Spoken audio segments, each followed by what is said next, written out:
السلام عليكم ورحمة الله وبركاته. الحمد لله والصلاة والسلام على رسول الله أما بعد. கண்ணியத்திற்குரிய சகோதர சகோதரிகளே, நாம் இந்த தொடரிலே தொடராக இணை வைப்பில் இருந்து விடுபடுவதற்கு 4 அடிப்படைகள் என்ற தலைப்பிலே செய்திகளை தொடராக பார்த்து வருகிறோம். அதிலே கடந்த வகுப்பிலே நபிகள் நாயகம் ஸல்லல்லாஹு அலைஹி வஸல்லம் அவர்கள் யாரெல்லாம் ரசூல் ஸல்லல்லாஹு அலைஹி வஸல்லமுடைய காலத்தில் அல்லாஹ்விற்கு இணை கற்பிக்கக்கூடியவர்களாக வாழ்ந்தார்களோ, யார் இணை கற்பிக்கின்ற காரியங்களிலே ஈடுபட்டிருந்தார்களோ, அவர்கள் எல்லோரையும் நபிகள் நாயகம் ஸல்லல்லாஹு அலைஹி வஸல்லம் அவர்கள் ஒரே நிலையில்தான் கையாண்டார்கள். அனைவரையும் ஒரே பார்வையில்தான் நபிகள் நாயகம் ஸல்லல்லாஹு அலைஹி வஸல்லம் அவர்கள் பார்த்தார்கள், அவர்களை களம் கண்டார்கள் என்பதையெல்லாம் நாம் பார்த்தோம். நபிகள் நாயகம் ஸல்லல்லாஹு அலைஹி வஸல்லமுடைய காலத்திலே எத்தகைய இணை வைப்புகள் இருந்தன, மக்கள் எவற்றையெல்லாம் கடவுளாக எடுத்து வணங்கி வந்தார்கள், எத்தகைய இணை வைப்பு கொள்கைகள் நபிகள் நாயகம் ஸல்லல்லாஹு அலைஹி வஸல்லமுடைய காலத்தில் இருந்தது, அவற்றையெல்லாம் நபிகள் நாயகம் ஸல்லல்லாஹு அலைஹி வஸல்லம் அவர்கள் எதிர்கொண்டதற்கான ஆதாரங்களை அல்லாஹ் சுப்ஹானஹு வ தஆலா தன்னுடைய திருமறையிலே சொல்லி காட்டுகிறான். முதலாவதாக சூரியனையும் சந்திரனையும் வணங்கக்கூடிய மக்கள் ரசூல் ஸல்லல்லாஹு அலைஹி வஸல்லமுடைய காலத்திலே இருந்திருக்கிறார்கள்.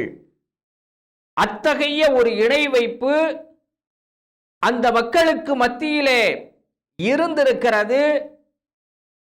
அவர்களுக்கு திருமறையின் மூலமாக எச்சரிக்கை விடுக்கப்பட்டிருக்கிறது.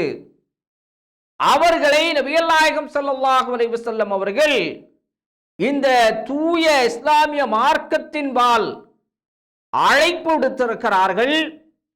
அவர்களுக்கு அல்லாஹுவை பற்றி, இந்த ஓரிரை கொள்கையை பற்றி எடுத்துரைத்திருக்கிறார்கள் என்பதை இந்த வசனம் நமக்கு எடுத்து காட்டுகிறது. அல்லாஹ் தன்னுடைய திருமறையிலே குறிப்பிட்டு காட்டுகிறான், وَمِنْ آيَاتِهِ اللَّيْلُ وَالنَّهَارُ وَالشَّمْسُ وَالْقَمَرُ لَا تَسْجُدُوا لِلشَّمْسِ وَلَا لِلْقَمَرِ وَاسْجُدُوا لِلَّهِ الَّذِي خَلَقَهُنَّ إِن كُنتُمْ إِيَّاهُ تَعْبُدُونَ. மிக தெளிவாக அல்லாஹ் சுப்ஹானஹு வ தஆலா இந்த வசனத்திலே குறிப்பிட்டு காட்டுகிறான். இரவும் பகலும் சூரியனும் சந்திரனும் அல்லாஹ்வினுடைய அத்தாட்சிகளில் என்றும் உள்ளவை. அப்ப இரவு பகலு, சூரியன் சந்திரன் இவையெல்லாம் அல்லாஹ்வினுடைய அந்த படைப்பாற்றலை எடுத்து இயம்பக்கூடியவைகளாக இருக்கிறது. அவையெல்லாம் அல்லாஹ்வுடைய அத்தாட்சியாக இருக்கிறது என்பதை அல்லாஹ் தன்னுடைய திருமறையிலே சொல்லிவிட்டு தொடர்ந்து சொல்லுகிறான், நீங்கள் சூரியனுக்கும் சந்திரனுக்கும் சிரம்பணியாதீர்கள், அவற்றை வணங்காதீர்கள், நீங்கள் அல்லாஹ்விற்கே சிரம்பணியுங்கள். ஏன் என்று சொன்னால் அல்லாஹ் சுப்ஹானஹு வ தஆலா தான் உங்கள் எல்லோரையும் படைத்தவனாக இருக்கிறான். நீங்கள் அல்லாஹுவை வணங்கக்கூடியவர்களாக இருப்பீர்களானால், உங்களை படைத்த அந்த இறைவனை வணங்கக்கூடியவர்களாக நீங்கள் இருப்பீர்களேயானால், சூரியனையும் சந்திரனையும் நீங்கள் வணங்காதீர்கள். அவைகளெல்லாம் தெய்வம் அல்ல, அவற்றுக்கு எந்த ஆற்றலும் கிடையாது, அவற்றை படைத்தவனே அல்லாஹுதான் என்று அல்லாஹ் தன்னுடைய திருமறையின் மூலமாக நபிகள் நாயகம் ஸல்லல்லாஹு அலைஹி வஸல்லம் அவர்கள் சூரியனையும் சந்திரனையும் வணங்கி வந்த மக்களுக்கு எச்சரிக்கை செய்திருக்கிறார்கள். அவர்களுக்கு நேர்வழியை போதித்திருக்கிறார்கள். என்பதை இந்த வசனம் நமக்கு எடுத்து காட்டுகிறது. இரண்டாவதாக, வானவர்களை, மலக்குமார்களை கடவுளாக எடுத்து மக்கள் வணங்கி வந்தார்கள் என்பதற்கு அல்லாஹ் சுப்ஹானஹு வ தஆலா ஒரு ஆதாரத்தை இங்கே குறிப்பிடுகிறான். மறுமை நாளிலே மக்கள் எல்லாம் ஒன்று கூட்டப்படக்கூடிய அந்த மஹ்ஷரிலே அல்லாஹ் சுப்ஹானஹு வ தஆலா வானவர்களிடத்திலே கேட்கின்ற விஷயத்தை இங்கே குறிப்பிட்டு காட்டுகிறான். இந்த வசனத்தை குறிப்பிட்டு மக்களுக்கு எச்சரிக்கை செய்திருக்கிறான். யாரெல்லாம் வானவர்கள் அல்லாஹ்வுடைய அந்தஸ்தில் பார்த்து வந்தார்களோ, வானவர்களுக்கும் சக்தி இருக்கிறது என்ற நம்பிக்கை கொண்டிருந்தார்களோ, அவர்களை எல்லாம் இந்த வசனத்தின் மூலமாக எச்சரிக்கை செய்யப்பட்டிருக்கிறார்கள் என்பதை இந்த வசனம் நமக்கு தெளிவுபடுத்தி காட்டுகிறது. அல்லாஹ் சுப்ஹானஹு வ தஆலா தன்னுடைய திருமறையிலே சொல்லுகிறான், وَيَوْمَ نَحْشُرُهُمْ جَمِيعًا ثُمَّ يَقُولُ لِلْمَلَائِكَةِ أَهَؤُلَاءِ إِيَّاكُمْ كَانُوا يَعْبُدُونَ. என்ன செய்கிறார் அல்லாஹ் சுப்ஹானஹு வ தஆலா சொல்லுகிறான், மறுமை நாளிலே வானவர்கள் அனைவரையும் ஒன்று கூட்டக்கூடிய அந்த நாளில் அல்லாஹ் சுப்ஹானஹு வ தஆலா யார் வானவர்களை வணங்கி வந்தார்களோ அந்த மக்களை முன்னிலைப்படுத்தி அவர்களுக்கு முன்னால் வானவர்களை எல்லாம் கொண்டு வந்து வானவர்களிடத்திலே கேள்வி கேட்பான் அல்லாஹ் சுப்ஹானஹு வ தஆலா. இவர்கள் தானா உங்களை வணங்கிக் கொண்டிருந்தார்கள்? இவர்கள் உங்களை தெய்வங்களாக எடுத்து இந்த உலகத்திலே வாழக்கூடிய நேரத்தில் எனக்கு நிகராக ஆக்கினார்களா என்று சொல்லி வானவர்களிடத்திலே அல்லாஹ் சுப்ஹானஹு வ தஆலா கேள்வி எழுப்புவான். அப்பொழுது அந்த வானவர்கள் பதில் கூறுவார்கள், قالوا سبحانك أنت ولينا من دونهم بل كانوا يعبدون الجن أكثرهم بهم مؤمنون. அங்கே வானவர்கள் மிக தெளிவாக அல்லாஹ் சுப்ஹானஹு வ தஆலாவிடத்திலே பதில் சொல்லுவார்கள், இறைவா, நீ பரிசுத்தமானவனாக இருக்கிறாய், நீ மிக பரிசுத்தமானவன், எங்களுடைய பொறுப்புதாரியாக எங்களை எல்லாம் பாதுகாக்கக்கூடியவனாக இருக்கக்கூடியவன் நீதான் என்று சொல்லி அந்த வானவர்கள் சொல்லிவிட்டு அங்கே பதிலுரைப்பார்கள், இவர்களெல்லாம் எங்களை வணங்கவில்லை, இவர்கள் அதிகமாக ஜின்களை என்ன செய்தார்கள், கடவுளாக இறைவனாக வணங்கி வந்தார்கள், அவர்கள் மீது நம்பிக்கை வைத்திருந்தார்கள், அவர்களுக்கு சக்தி உண்டு என்று சொல்லி நம்பியிருந்தார்கள் என்று வானவர்கள் பதில் கூறுவதாக அல்லாஹ் சுப்ஹானஹு வ தஆலா இங்கே எச்சரிக்கை செய்கிறான். இது யாருக்கான உபதேசம்? யார் நபிகள் நாயகம் ஸல்லல்லாஹு அலைஹி வஸல்லம் உடைய காலத்திலே மலக்குமார்களை கடவுளாக வணங்கி வந்தார்களோ, யார் வானவர்களுக்கு சக்தி இருக்கிறது என்று நம்பிக்கை வைத்திருந்தார்களோ, அப்படிப்பட்ட அந்த மக்களுக்கு எச்சரிக்கும் விதமாக இவர்களெல்லாம் வானவர்களெல்லாம் கடவுளாக இல்லை, அவர்கள் உங்களுக்கு பரிந்துரை செய்ய மாட்டார்கள், அவர்கள் மறுமை நாளில் உங்களை பாதுகாக்க மாட்டார்கள், அல்லாஹுதான் உங்களை படைத்த இறைவன், எனவே நீங்கள் அவனை மட்டுமே வணங்குங்கள் என்று சொல்லி எச்சரிக்கை செய்த விதத்தை அல்லாஹ் சுப்ஹானஹு வ தஆலா இங்கே குறிப்பிட்டு காட்டுகிறார். அதே போன்று அந்த காலகட்டத்திலே நல்லவர்களை, அதாவது இந்த உலகத்திலே வாழும்போது அல்லாஹுவை வணங்கி அவனுக்கு முழுவதுமாக அடிபணிந்து நடந்த நல்லவர்களை எல்லாம் பிற்காலத்தில் கடவுளாக எடுத்துக்கொண்டு வணங்கக்கூடிய நிலை, அல்லது அவர்களின் மூலமாக நாம் அல்லாஹுவிடத்திலே சிபாரிசு பெற்றுவிடலாம், அவர்களெல்லாம் நமக்கு அல்லாஹுவிடத்திலே பரிந்துரை செய்வார்கள், நம்மை நரகத்திலிருந்தும் காப்பாற்றுவார்கள் என்ற ரீதியில் அல்லாஹுவிற்கு செய்ய வேண்டிய இபாதத்தை அவர்களுக்கும் அந்த நல்லடியார்களுக்கும் சேர்த்து செய்யக்கூடிய மனிதர்களும் அந்த காலகட்டத்திலே வாழ்ந்து வந்திருக்கிறார்கள். அவர்களையும் அல்லாஹ் சுப்ஹானஹு வ தஆலா எச்சரிக்கை செய்திருக்கிறான். அவர்களுக்கும் அந்த இணை வைப்பை பற்றி அல்லாஹ் சுப்ஹானஹு வ தஆலா உணர்த்தி இருக்கிறான். நபிகள் நாயகம் ஸல்லல்லாஹு அலைஹி வஸல்லம் அவர்கள் அந்த மக்களையும் எதிர்கொண்டிருக்கிறார்கள் என்பதை இந்த வசனம் நமக்கு உணர்த்துகிறது.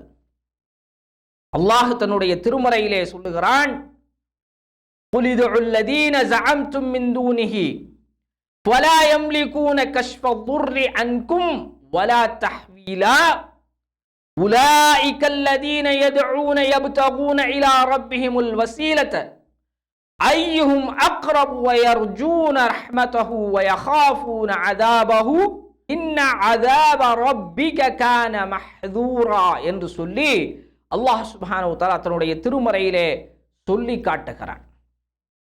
அவனை அன்றி இந்த உலகத்திலே இருக்கக்கூடிய நீங்கள் யாரையெல்லாம் அழைத்து பிரார்த்தித்து வந்தீர்களோ, யாரையெல்லாம் இவர்கள் நம்மை அல்லாஹ்விடத்திலே நெருக்கி வைப்பார்கள் என்று சொல்லி வணங்கிக் கொண்டு வந்தீர்களோ, அத்தகையவர்கள் உங்களுடைய கஷ்டத்தை, உங்களுக்கு கஷ்டம் ஏற்படக்கூடிய நேரத்தில் அதை நிவர்த்தி செய்யவோ அல்லது அதை மாற்றி விடவோ அவர்கள் என்ன செய்ய மாட்டார்கள், சக்தி பெற மாட்டார்கள்.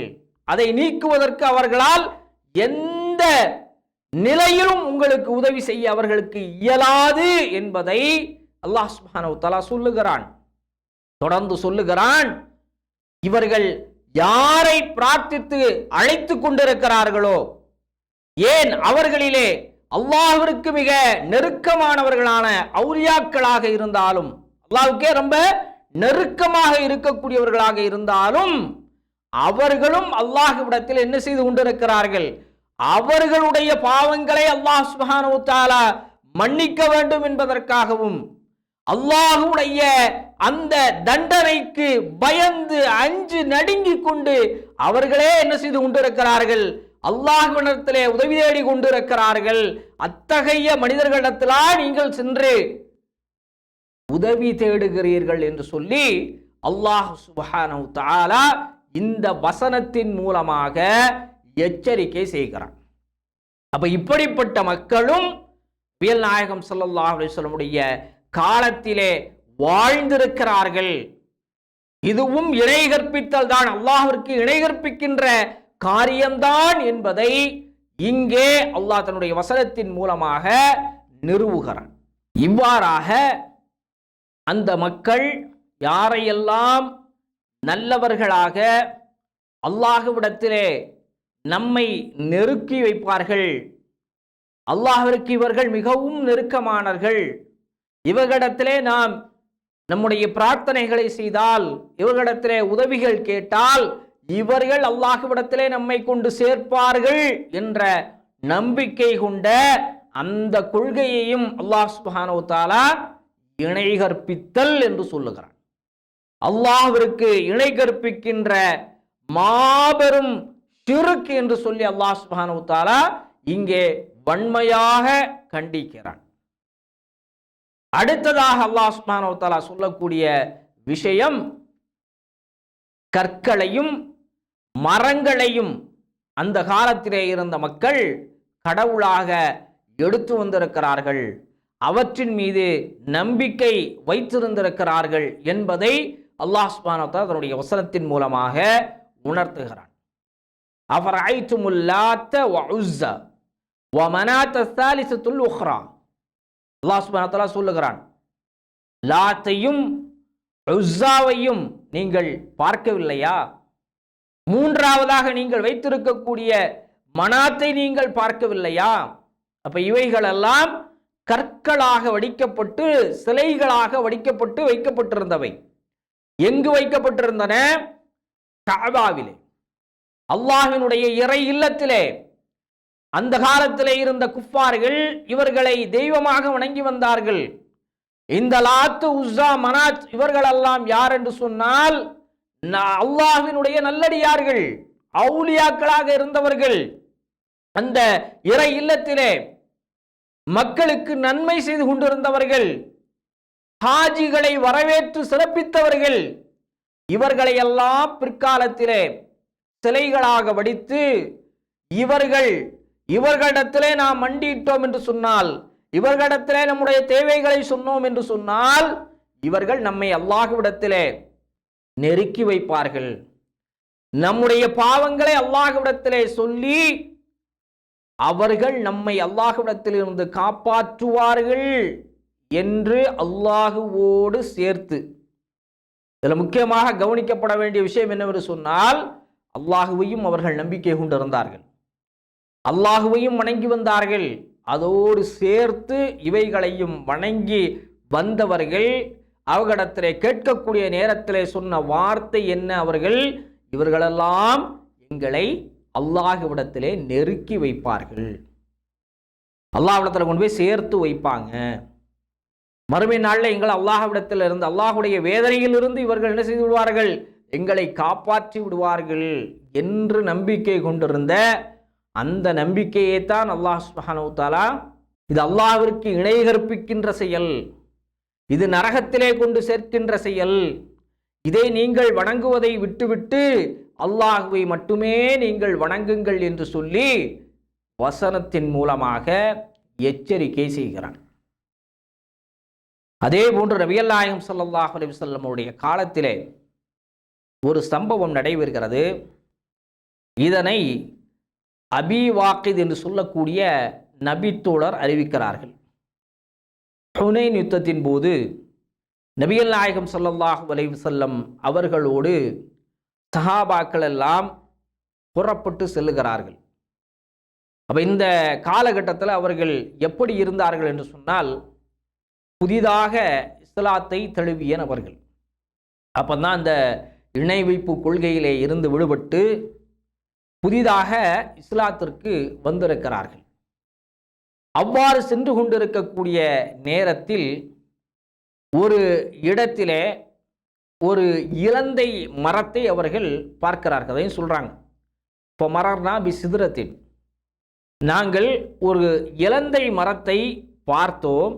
அந்த நேரத்திலே நாங்கள் நபிகள் நாயகம் ஸல்லல்லாஹு அலைஹி வஸல்லம் அவரிடத்திலே கேட்டோம், யா நபி அல்லாஹ், அல்லாஹ்வின் தூதர் அவர்களே, இஜ்அல் லனா ஹாதிஹி தாத அன்வாத்தின், எங்களுக்கும் இதே போன்ற ஒரு தாத் அன்வாத்தை நீங்கள் உருவாக்கி தரக்கூடாதா? கமாலில் குஃபாரி தாத் அன்வாத்தின், குஃபார்கள் இறை நிராகரிப்பாளர்கள் எப்படி ஒரு தாத் அன்வாத்தை, ஒரு இலந்தை மரத்தை வைத்திருக்கிறார்களோ, அந்த இலந்தை மரத்தை போன்று எங்களுக்கும் ஒரு இலந்தை மரத்தை நீங்கள் தேர்வு செய்து தரக்கூடாதா என்று அந்த மக்கள் நபிகள் நாயகம் ஸல்லல்லாஹு அலைஹி வஸல்லம் இடத்திலே கேட்கிறார்கள். எதற்காக என்று சொன்னால், அவர் தொடர்ந்து சொல்லுகிறார், வகானல் குஃபாரு யனூதூன சிலாஹஹும் பிஸ்தரத்தின், அவர்கள் என்ன செய்வார்கள்? அவர்களுடைய வாட்களை எல்லாம் அந்த இலந்தை மரத்திலே தொங்க விட்டு இருப்பார்கள். எதற்காக என்று சொன்னால், அதை ஒரு பாக்கியமாக கருதினார்கள். அதாவது போருக்கு போகும்போது ஒரு இலந்தை மரத்தில், அதாவது அதை ஒரு நம்பிக்கையாக வைத்திருந்தார்கள். அதில் வாட்களை தொங்க விட்டுட்டு போனோம், அதில் இருந்து தொங்க விட்டு அதுக்கு பிறகு எடுத்துட்டு போனோம் அப்படின்னு சொல்லி சொன்னால் நமக்கு போரில் என்ன செய்யும்? வெற்றி கிடைத்து விடும் என்ற ஒரு நம்பிக்கை இருந்தது. அப்போ இந்த மாதிரி செஞ்சு வந்திருக்கிறாங்க. ஏன்னா இவர்கள் இதற்கு முன்னாடி அந்த நிராகரிப்பில் இருந்தவர்கள், அப்படிப்பட்ட ஒரு நிலையில் இருந்து வந்தவர்கள். அந்த முதல் நிலை என்று சொன்னதால் இஸ்லாமிய மார்க்கத்தை முழுமையாக விளங்காத காரணத்தினால் என்ன செய்கிறாங்க? இப்படி கேட்கிறார்கள்.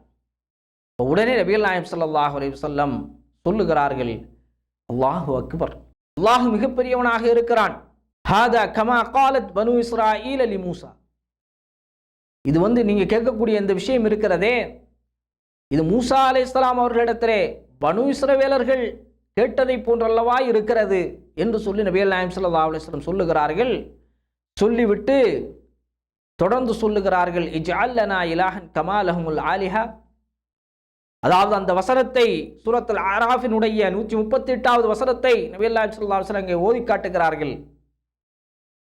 இதே போன்று எங்களுக்கும் நீ ஒரு சிலையை, ஒரு கடவுளை ஏற்படுத்தி தரக்கூடாதா என்று சொல்லி பனு இஸ்ரவேலர்கள் யார்கிட்ட கேட்டாங்க? மூசா அலைஹிஸ்ஸலாம் அவர்களிடத்தில் கேட்டதை போன்றல்லவா உங்களுடைய இந்த வார்த்தை இருக்கிறது என்று சொல்லி நபிகள் நாயகம் ஸல்லல்லாஹு அலைஹி வஸல்லம் அவர்கள் அங்கே அந்த மக்களுக்கு அதை உணர்த்துகிறார்கள். அது ஒரு இணை கற்பிக்கின்ற காரியம். இந்த வாழை தொங்க விடுறதுனால உங்களுக்கு என்ன செஞ்சிடாது? போரிலே வெற்றி கிடைத்து விடாது. நீங்கள் அல்லாஹ்வை மட்டுமே வணங்கக்கூடியவர்களாக இருங்கள். அந்த தீய பழக்கங்களை எல்லாம் விட்டு ஒழியுங்கள். அது அல்லாஹ்விற்கு இணை கற்பிக்கின்ற செயல். அதை விட்டுத்தான் நீங்கள் முழுமையான பரிசுத்தமான இந்த இஸ்லாமிய மார்க்கத்துக்கு வந்திருக்கிறீங்க. அப்படிப்பட்ட ஒரு இழி நிலைக்கு நீங்கள் மீண்டும் சென்று விடாதீர்கள் என்று சொல்லி ரசூல் ஸல்லல்லாஹு அலைஹி வஸல்லம் அவர்கள் எச்சரிக்கை செய்கிறார்கள்.